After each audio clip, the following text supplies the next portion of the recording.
Girls Aloud stars Cheryl, Kimberly Walsh, Nadine Coyle and Nicola Roberts reunited today to honor their late band member Sarah Harding. The foursome took part in a special Race for Life for Sarah 5K event to celebrate Harding's life and raise money for breast cancer. The much-loved singer died aged 39 in September last year, after revealing that she had been diagnosed with breast cancer, which had spread to other parts of her body. Cheryl, Nadine and Nicola joined fellow runners at Hyde Park while Kimberly took part in the event remotely as she was out of London this weekend. Hundreds of fans gathered to watch the three stars take part in the run, many with dyed pink hair, wigs, and tutus, while the singers donned matching pink t-shirts in support of their friend. The trio put on brave faces as they posed for photographs before taking their place on the start line. Nicola also took time to speak to Kimberly via Instagram Live so she could feel involved in the day's festivities. Speaking to the crowd beforehand, Cheryl said she still cannot quite believe the death of bandmate Sarah Harding is real. "To be honest, I've never experienced or anticipated this grief," she said.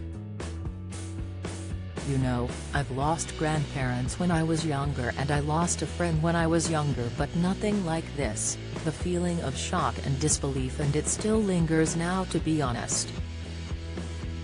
I still can't quite believe it's real." When asked if a Girls Aloud reunion without Harding could be a possibility, Cheryl, "It hasn't even been a year. It doesn't feel like she's gone at all." Ahead of the event, Kimberly explained that raising money for cancer research was one of Sarah's final wishes.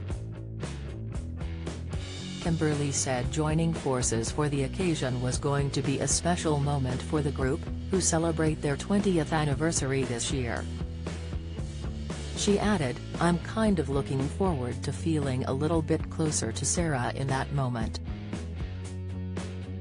I know that sounds strange, but there are these moments that happen still where I suddenly just feel close to her again, and I just love that and I cherish those moments."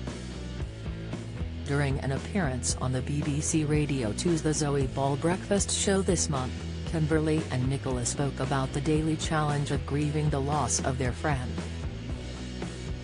"It's crazy to me to think that it's almost been a year. In September, it's coming up to a year.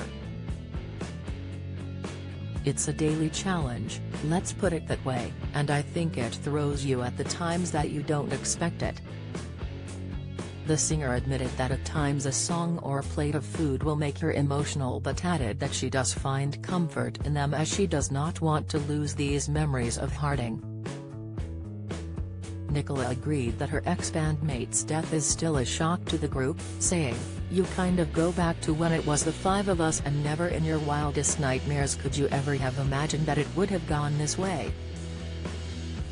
The girl band were formed on TV show Pop Stars, The Rivals in 2002 and went on to produce hit tracks such as Sound of the Underground and The Promise. They have previously said they did not feel comfortable celebrating the group's 20th anniversary following Sarah's death, but Roberts noted the charity run was a good place for them to come together.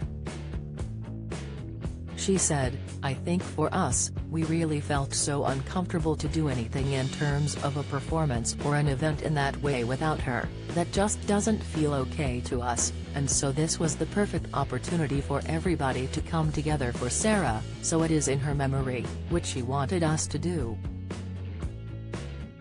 The tragic news of Sarah's death was announced by her mum on social media in September last year.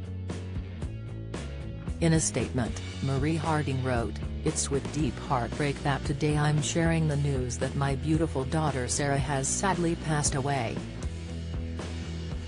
Many of you will know of Sarah's battle with cancer and that she fought so strongly from her diagnosis until her last day. She slipped away peacefully this morning. I'd like to thank everyone for their kind support over the past year. It meant the world to Sarah, and it gave her great strength and comfort to know she was loved. I know she won't want to be remembered for her fight against this terrible disease. She was a bright shining star, and I hope that's how she can be remembered instead. Maria's the news came a year after Sarah announced she had been diagnosed with breast cancer and was receiving chemotherapy in August 2020.